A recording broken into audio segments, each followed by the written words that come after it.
एक छोटे से गांव में एक बहादुर लड़की आमना अपनी दादी के साथ रहती थी।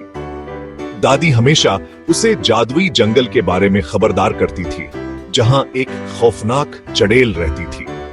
वो कहती थी, आमना, कभी भी इस जंगल के करीब मत जाना। वहां एक चड़ेल है जो बच्चों को जादू से कैद कर लेती है।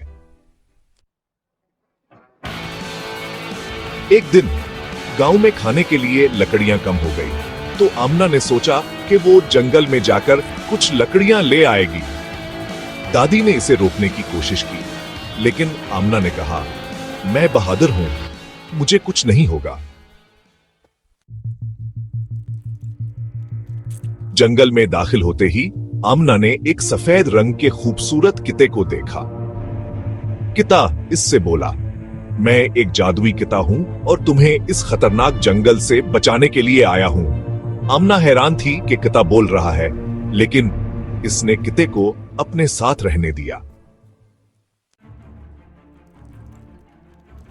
जंगल के अंदर जाते ही चड़ेल जाहिर हुई। वो बहुत खौफनाक लग रही थी। उसके लंबे बाल और सरख आंखें थी। उसने आमना को देखकर कहा, कौन है जो मेरी सरजमीन पर आया है? अब तुम मेरी कैदी होगी। आमना डर गई, लेकिन किता उसके आगे आया। किता बोला, चड़ेल, अब तुम्हारे जादू का खात्मा होगा। ये कहकर उसने रोशनी का एक हल्का बनाया जो चड़ेल को कैद कर गया। चड़ेल चलाने लगी, मुझे आजाद करो। लेकिन किते ने कहा, तुमने बहुत नुकसान किया है, अब तुम कैद रहोगी।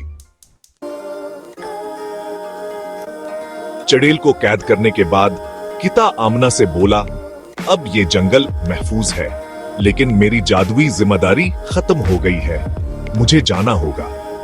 आमना ने किते का शुक्रिया अदा किया और इसे अलविदा कहा। गांव वापस जाकर आमना ने सबको अपनी बहादुरी और जादुई किते की कहानी सुनाई। गांव वाले खुश थे कि जंगल अब महफूज था और आमना की दिलेरी की दाद देने लगे।